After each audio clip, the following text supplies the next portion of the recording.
El periodista reconocido Abel Basti es investigador, es escritor argentino, uno de los grandes especialistas mundiales en cuanto a los secretos nazis.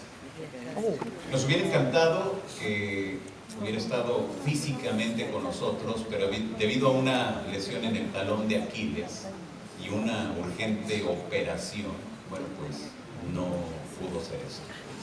No pudo tomar el vuelo hacia acá, hacia Córdoba, y de Córdoba acá a Capilla del Monte, y ahora mismo se encuentra en reposo allá en Bariloche.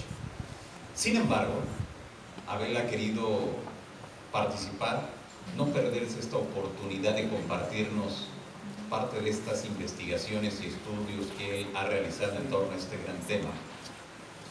Y bueno, pues en esta videoconferencia que ha sido grabada en diferido y también, bueno, pues ilustrada con algunas de las imágenes para poder entender a un 100% todo lo que él quiere darnos a conocer.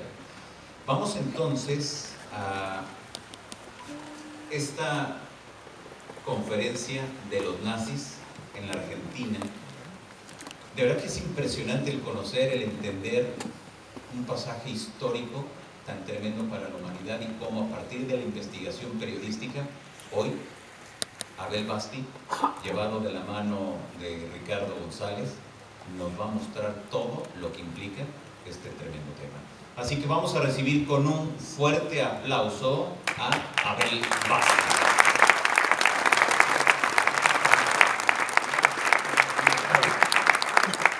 ¿Qué tal? Buenas tardes. ¿Qué pasó? Para la gente que está viendo ahora este material en el auditorio, queríamos tenerte físicamente, pero tengo entendido que te lesionaste el talón de Aquiles y acabas de ser operado. Sí, así es. La verdad que les pido disculpas por no poder estar allí. Me encantaría poder estar con ustedes, pero bueno, el hombre propone y pasan estas cosas, ¿no? Así que sí, tuve una operación de una de las piernas sobre el talón de Aquiles, así que en este momento estoy enyesado, sentadito aquí con una pierna levantada para amortiguar todos los dolores. Así que bueno, esa es la circunstancia por la que no puedo estar allí. Todo bien, a ver, lo importante es tu recuperación y bueno, la tecnología nos permite ahora esta comunicación y poder compartir tu trabajo. Me imagino que lo primero que va a conocer la gente sobre ti es qué hizo que un periodista argentino empezase a investigar profundamente el refugio de algunos militares nazis en este país. ¿Cómo te involucraste en este asunto? Bueno, básicamente yo me desempeñaba como periodista aquí donde estoy, que es San Carlos de Bariloche, en la Patagonia Argentina, y realmente no era un tema afín a mí, el tema de los nazis, ni de la Segunda Guerra, ni cuestiones bélicas tampoco.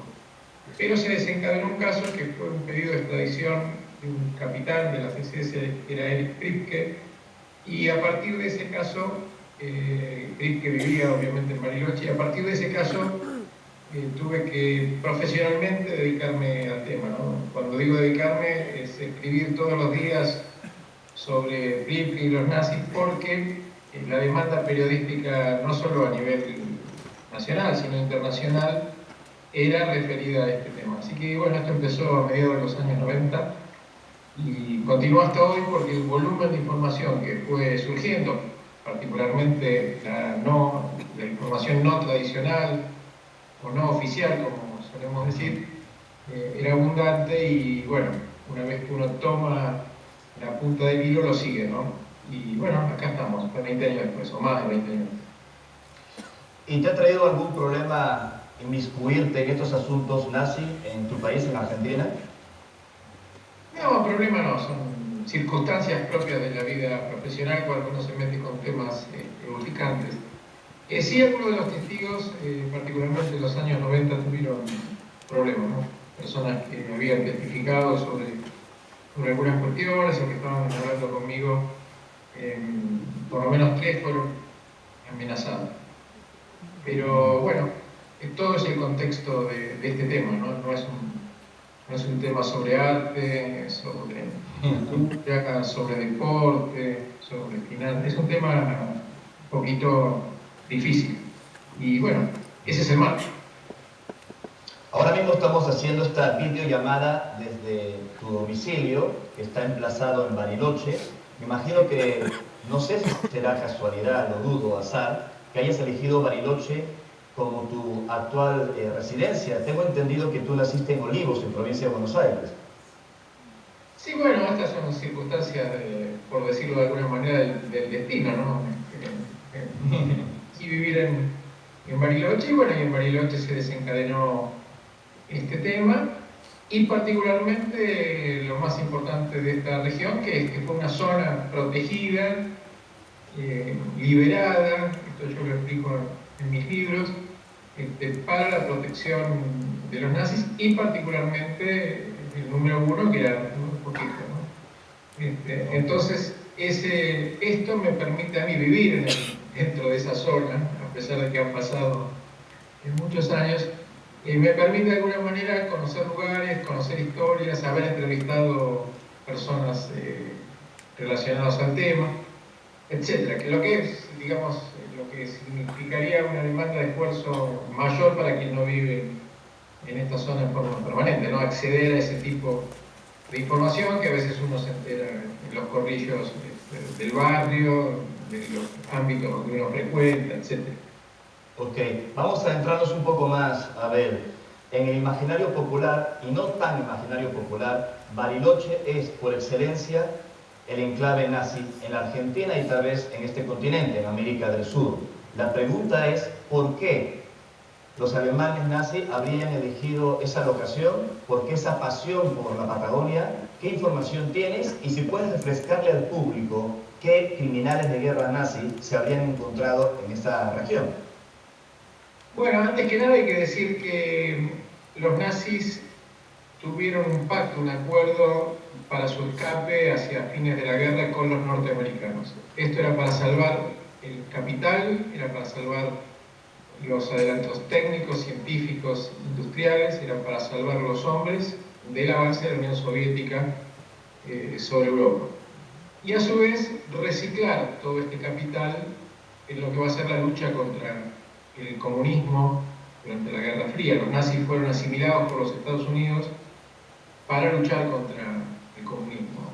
Asimilaron militares, asimilaron expertos en guerra química, en guerra bacteriológica, en fin, todos aquellos, estos capitales, estos cerebros, también fueron usados. Toda la red espía, por ejemplo, de los nazis en Oriente pasó a depender de Washington, etcétera, etcétera. Y todas las empresas nazis se radicaron en América, lavaron sus activos, varias veces asociados a los capitales norteamericanos, y además se garantizaron la seguridad de estos capitales en todo el continente. Estamos hablando de los grandes holdings nazis, los grandes grupos empresariales, lo garantizaron de una forma muy práctica, que fue instaurar en América gobiernos militares en toda la región. Si uno toma el mapa político en los años 50, va a ver que son todos gobiernos militares que garantizaban la seguridad en esos países para que, lo mismo, los soviéticos o los comunistas no ganaran una elección, se hicieran de ese país y expropiaran las empresas que ellos habían movido hacia América. Así que, en principio, hay un plan de evacuación acordado. Y cuando hay un plan de evacuación, hablo de un programa con compartimientos estancos referidos a qué se evacuaba, a dónde se evacuaba, en qué momento y cómo se evacuaba. Entonces, esto funcionó como programa típicamente nazi, con un ok norteamericano.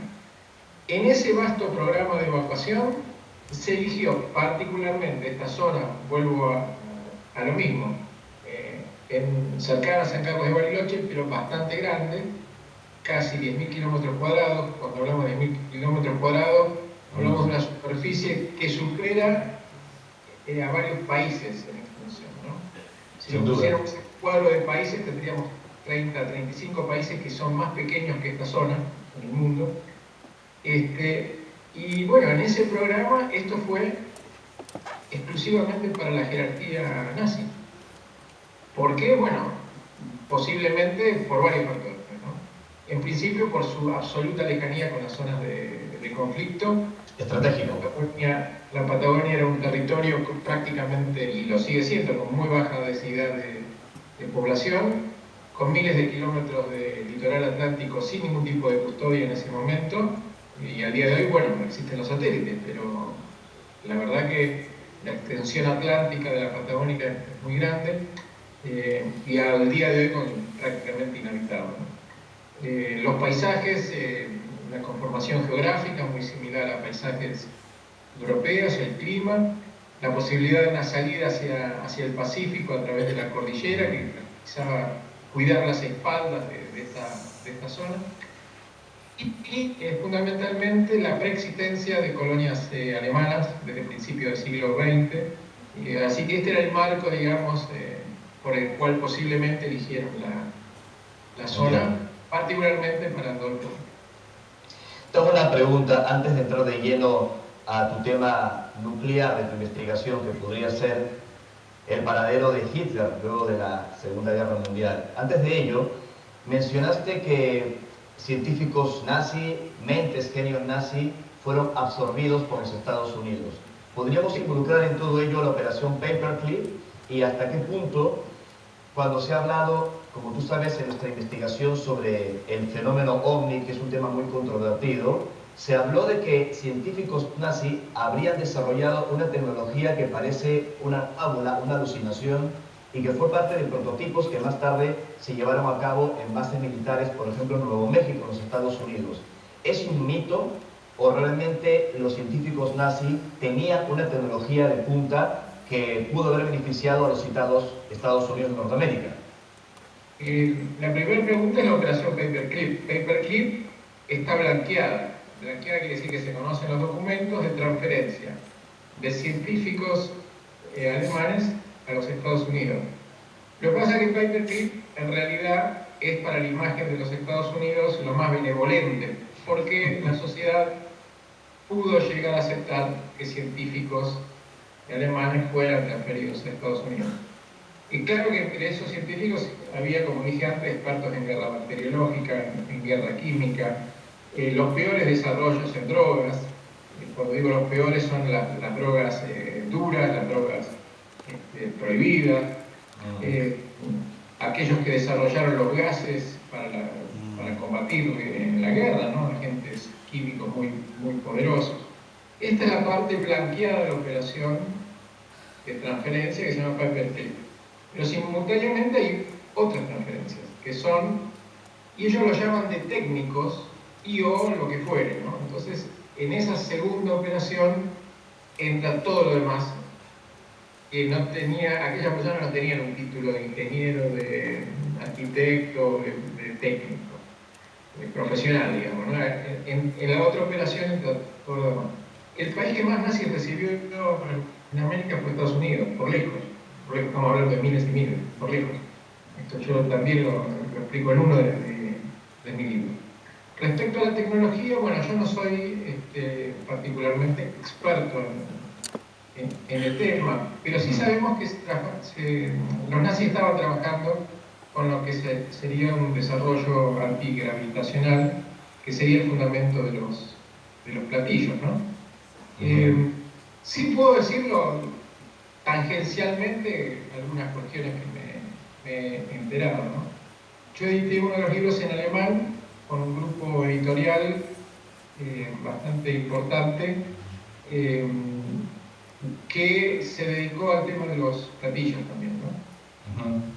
Y sobre todo a la posibilidad de que hubiera instalado una base en la Antártida sobre el cual se mantenía sobre la cual fue transferida la tecnología de platillo. La mítica base 211. Así es.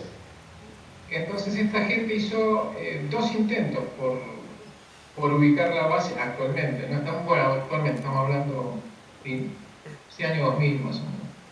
Uno fue mediante un jet privado. Tratar de llegar a la Antártida, a la zona exacta donde se dice que estaba la base 211. Este jet privado, cuando se aproximó a la zona, fue desviado por cazas norteamericanos que le advirtieron que iba a ser derribado si mantenía el rumbo hacia esa zona. La segunda, bueno, ante esta posibilidad concreta, lo segundo que hicieron fue contratar a un experto esquiador de travesía de alta performance para que llegara vía terrestre a la base. El desenlace fue similar, o sea, en la medida que se fue aproximando, aparecieron hombres armados, mariners, de Estados Unidos, que le obligaron a dar la vuelta, ¿no? a retroceder. Y todo esto se vincula con la operación encabezada por el almirante Byrd. High Jump. Exactamente, y que se hace en 1946, donde toda la flota norteamericana, 3.000 hombres, más submarinos, más aviones, van hacia la Antártida, una operación planeada durante más de 6 meses, están un día y se tienen que volver, ¿no? Durante su vuelta, el almirante Byrd hace declaraciones a bordo, las hace muy cerca de donde estoy yo, pero cruzando la cordillera del Pacífico, y estas declaraciones son recogidas por los diarios, y particularmente yo lo leí en los diarios chilenos, cuando Byrd dice: tengo que advertirle al mundo que el enemigo está en la Antártida, y sí, tiene máquinas voladoras que superan en 3 veces por lo menos la velocidad de la nube. Hace esta declaración. Cuando llega a Estados Unidos, Byrd, llevado a silencio por las fuerzas militares de Estados Unidos, ¿no? Por el gobierno de Estados Unidos. Bueno, esta misma gente que te decía que mandó el avión privado, que mandó el esquiador, se fue a Estados Unidos y encontró al hijo del almirante Byrd. Entonces el hijo del almirante Byrd dice: yo lo que tengo son las libretas del viaje de mi padre, escritas por mi padre. Entonces, bueno, cuando fueron a ver el tema particular de qué había ocurrido en la Antártida, las libretas manuscritas de su padre dicen: fuimos atacados por platillos volantes con esvástica. Y el padre dibuja en las libretas estos platillos. Todo esto que conté, yo no lo investigué, es lo que sé a través de otros investigadores que han trabajado conmigo para un libro para Alemania. Pero siempre lo aclaro, ¿no? Yo puedo hablar con seguridad de lo que yo investigué. Esto es lo que sé a través de otros investigadores que estaban viendo este tema. Son datos bastante inquietantes. He escuchado cosas similares en mis viajes a Alemania. Incluso recientemente volví a visitar Nuevo México. Me entrevisté con algunos militares retirados del Army en Estados Unidos y siguen recordando prototipos militares en los años 50 con una apariencia de disco que podrían recordar los reportes de la era moderna de los ovnis. Pero al margen de todo esto y de los datos bastante específicos que has brindado, que como digo, imagino que el auditorio debe estar con los cabellos encrespados escuchando toda esta información, hay otra información que ya asocia todo este misterio con la persona de Hitler.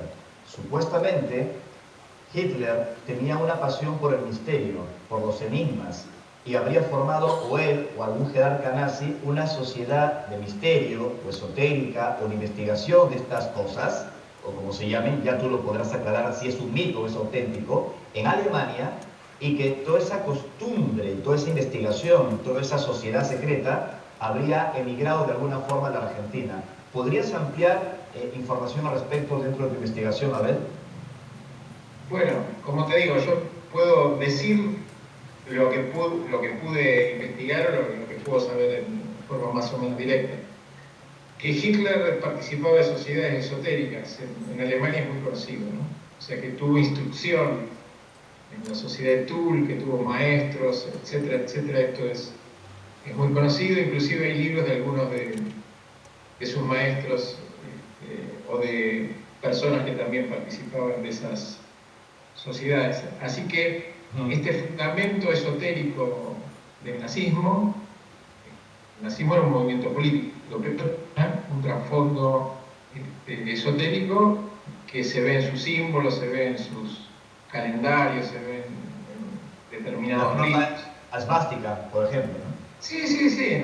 Bueno, sabemos la actividad de Himmler respecto a la búsqueda de determinados talismanes y todas estas cuestiones. Entonces, O el mítico Santo Grial que fue a buscar a Montserrat o al sur de Francia, por ejemplo. por ejemplo, todo esto es muy conocido y es, digamos, un tema, una arista, digamos, del tema nazi. Bueno, hay mucha literatura y se puede indagar. No es mi especialidad, lo vuelvo a aclarar, ¿no? Respecto a la posible transferencia de estos grupos, estos conocimientos hacia la Argentina, bueno, particularmente en Córdoba hubo un desarrollo en los años 70 de algunos grupos. Yo he tomado contacto con ellos, he tenido textos en mis manos, como la Sociedad Hiperbórea, por ejemplo, ¿no? Que desarrollan algunos aspectos esotéricos. Pero lo más particular que sí puedo dar fe, digamos, es que uno de los comisarios que cuidó a Hitler en Argentina, porque Hitler estaba bajo protección gubernamental, esto implicaba protección militar en algunas áreas y de un grupo especial de la Policía Federal que se llamaba Grupo Cóndor, que tenía la custodia de Hitler en determinados lugares. Y uno de estos comisarios se llamaba Gauna. Yo lo publico en mi último libro, estos testimonios de protección de Hitler, ¿no? Y Gauna particularmente entra en un grupo esotérico, filonazi, digamos, en Córdoba. Y su hijo declara que vive, y lo declara públicamente porque inclusive creo que hay declaraciones radiales que están subidas a YouTube o a Internet, en algún sitio web. Él declara que en La Falda particularmente él quería tomar contacto con la familia dueña del Hotel El Edén, o los sucesores, digamos, y que no lo podía hacer, pero que cuando se enteraron de que él era el hijo del comisario Gauna, pudo entrar a ese círculo, y que ese círculo continuaba manejando hasta hizo estas declaraciones, que fue a principios de los años 2000, continuaba manejando un grupo esotérico nazi, ¿no? Bastante fuerte. Antes de llegar a Hitler y cómo habría arribado a la Argentina, vamos a situarnos un tiempo más en Córdoba.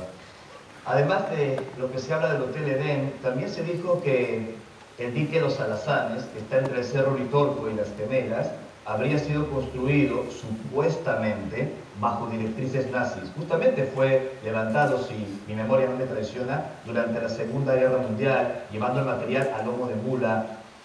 ¿Hasta qué punto es cierto, o también estamos hablando de otro mito, de una fábula, de que estos alemanes nazis o estas ideologías pudieron haber penetrado en otras regiones de Punilla, en otras regiones de estas sierras de Córdoba y no solo en La Falda? ¿Tienes alguna información adicional sobre todo esto? Es que los nazis penetraron en la Argentina desde los años, yo te diría de fines de los años 20, en todas las regiones, ¿no? Particularmente La Falda es el centro o el corazón, porque es un matrimonio donde ella, Ida Einhorn, es prima de Hitler, y es un matrimonio que va a ser financista de Hitler desde los años 20. De hecho fue condecorada por el propio Hitler, ¿verdad? Sí, sí, las cartas que se escribía Hitler a La Falda son de una gran cantidad y de una gran extensión, explicando qué hacía él con el dinero que le mandaban desde Córdoba, ¿no? Que fue usado para sus campañas políticas. Y bueno, además hay un documento del FBI de 1945, el presunto suicidio fue en mayo, el documento del FBI en septiembre, es decir, alertando que Hitler se va a ir a La Falda, particularmente por esta relación que tiene con su prima. Este es un documento desclasificado donde se dice claramente que va a ir. Y yo, bueno, pude entrevistar a la hija adoptiva de este matrimonio, que da fe de cuándo atendió a Hitler y cómo lo atendió en La Falda. Bueno, esto lo sitúa ya con la presencia de Hitler en la Argentina. Estamos entendiendo, según tu información, Abel, de que no es que todo fue precipitadamente a fin de la Segunda Guerra Mundial, sino que ya había penetración nazi décadas atrás, como si fuera tal vez algún plan anterior con intereses en la Argentina. ¿Fue así? ¿Lo puedes ratificar que fue así? Sí, en realidad el imperialismo alemán, esto es avanzar sobre territorios extra alemanes, es un plan muy anterior a Hitler. Esto es de la época del Kaiser, esto comienza a principios del siglo XX, y en Argentina en particular con la erradicación de las principales empresas alemanas a partir de 1900. La cantidad de empresas alemanas que se radican en Argentina son muy importantes, y van tomando distintos segmentos del mercado comercial, haciéndose muy fuertes en los años 30. Lo hacen de la mano de la oligarquía argentina. O sea, esto también lo publico en mi último libro. La oligarquía argentina está en el poder en los años 30, la década infame. Entonces vamos a ver que estos grupos comerciales, empresariales muy poderosos, se asocian con estos conservadores porteños, particularmente porque estaban en el poder. O sea, los grupos de la oligarquía estaban en el poder y los alemanes los asocian en su sociedad. Entonces vamos a encontrar muchos personajes de doble apellido porteño dentro de las sociedades comerciales alemanas alineadas al Tercer Reich. En este contexto, por ejemplo, todo lo que era la construcción en la Argentina es tomado por los holdings alemanes. No podemos hablar de grandes obras a partir de los años 30 sin que estuvieran involucradas las grandes empresas alemanas de la construcción. Y cuando tú te refieres a un dique, seguramente esto fue así.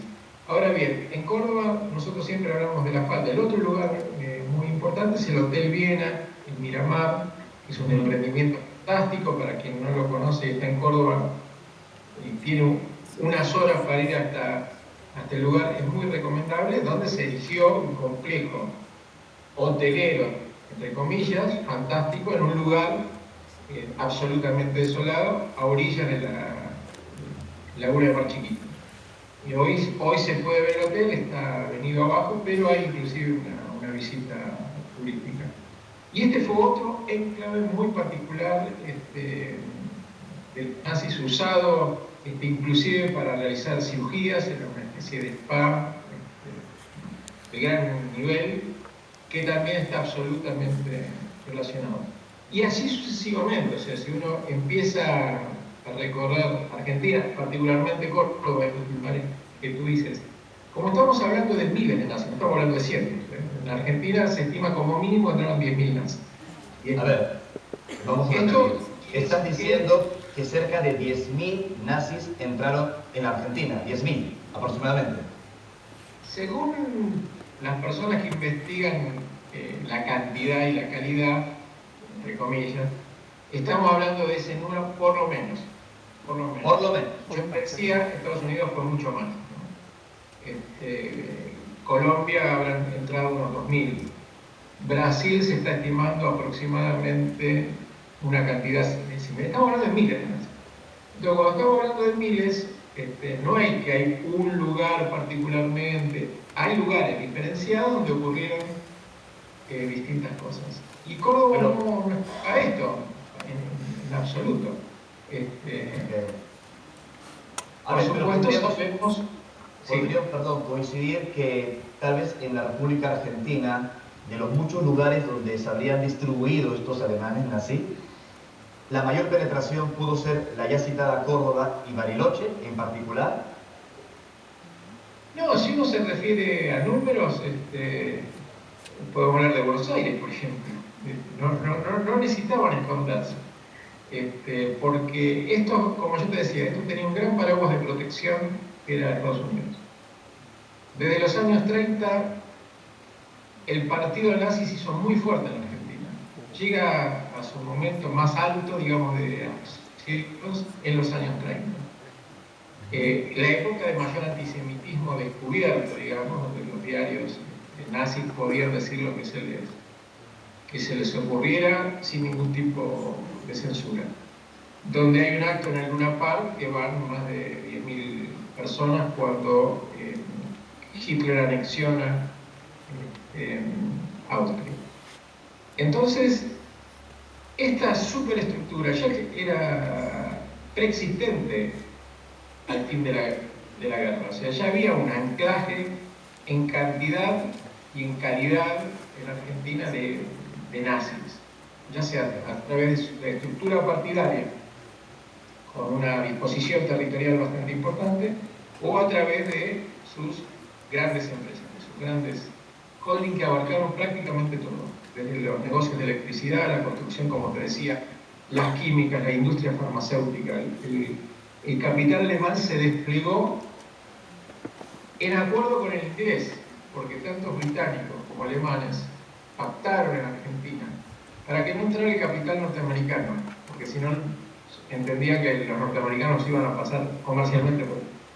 Entonces se asociaron las empresas que parecen inglesas, que están su nombre en inglés, company, ¿verdad?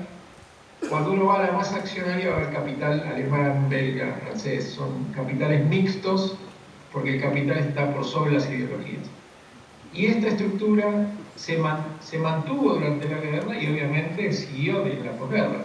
La única novedad de la posguerra es el ingreso de una gran cantidad de nazis que están saliendo de Europa hacia toda América, y esto se repite en Argentina. Sí, muy claro este escenario geopolítico y también el negocio, ¿no? Por decirlo de alguna forma, la construcción y otras cosas que está citando muy bien en su día. Y esto ya para cerrar el tema de Córdoba, ya que estamos en este momento en el Congreso en Córdoba, se llegó a decir que lo del dique era más que una idea de negocio, lo que fuese de construcción, un dique que prácticamente no está en su empleo correcto y que era para tapar otras cosas. Se dijo incluso, un poco citando al profesor Guillermo Terrera de Córdoba, uno de los precursores de estas informaciones, vamos a llamarlas esotéricas, de investigación sobre los nazis en Córdoba, de que se encontraron reliquias, objetos arqueológicos, como el mítico bastón de mando, que luego la política argentina se quiso hacer con él, y siempre, según Terrera, los nazis, que ya estaban pululando por Córdoba en los años 30, estaban tratando de hacerse con él, hasta que un tal Orfeo Ulises Herrera lo rescató de los supuestos nazis, y luego ahí empezó lo que para algunos es un mito. Por eso te preguntaba, aunque sé que no es exactamente tu tema de investigación, tú eres un periodista que se basa en documentos, dentro de lo periférico, de los otros colegas con los que has venido compartiendo, en información que tú también has tenido, ¿cómo penetraron estas creencias y estas informaciones en grupos de ideología filonazi? Y quería hacerte una pregunta concreta sobre este asunto. Mencionaste la sociedad de Thule, mencionaste una sociedad de ideología filonazi y mencionaste que habían estado en Córdoba. Mi pregunta es, ¿eso ya terminó? ¿Terminó o todavía hay algunos remanentes, algunos descendientes intelectuales de esos grupos? Bueno, siempre la cuestión de permanencia de las ideas es una constante, ¿no? O sea, pueden morir las personas, pero la ideología permanece. Yo siempre digo que Hitler encarnó en un momento de la historia una ideología preexistente a Hitler. Lo que hizo Hitler fue, en un momento determinado, darle símbolos, darle formas, rituales, etc. Y visibilizó ideas que eran preexistentes aquí.